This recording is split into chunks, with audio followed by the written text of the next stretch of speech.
deadly, which brings the total this year to 351 shooting deaths, up 30% from last year.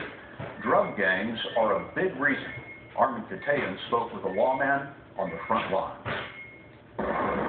In an afternoon drive on Chicago's southwest side, Jack Riley sees signs of what he calls the toxic drug war laying waste to this city. Whenever there's money and drugs in the same place, that's normally where violence occurs.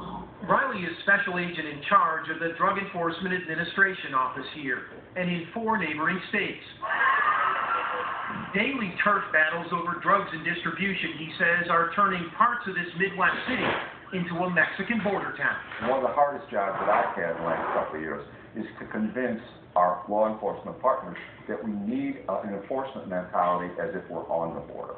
Jack, the money question here is the influence of the Mexican cartels, their influence on the gangs in Chicago, and the soaring murder rate right now.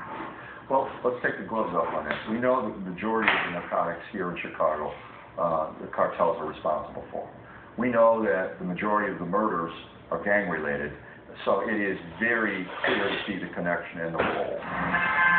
As it stands now, at least 3 major Mexican cartels are battling over control of billions of dollars of marijuana, cocaine, and increasingly heroin in this city, including the ultra-violent Zetas and the powerful Sinaloa cartel, run by its shadowy leader, Chapo Guzman, seen in this picture back in 1993.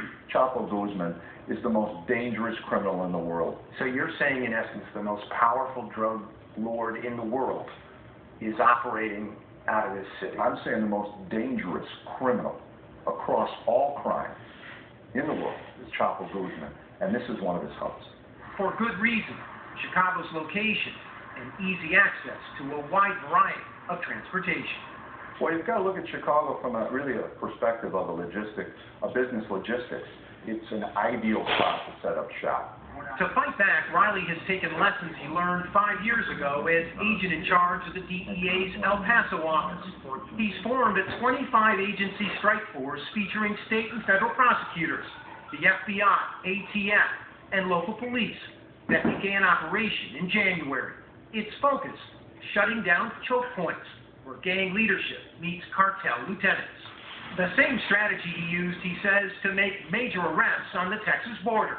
Now he says there's a new border here in Chicago. That's even a greater challenge. I'm telling you, I'm taking this personally. We're going to do something about it. Now, this is a marathon. It's not a sprint.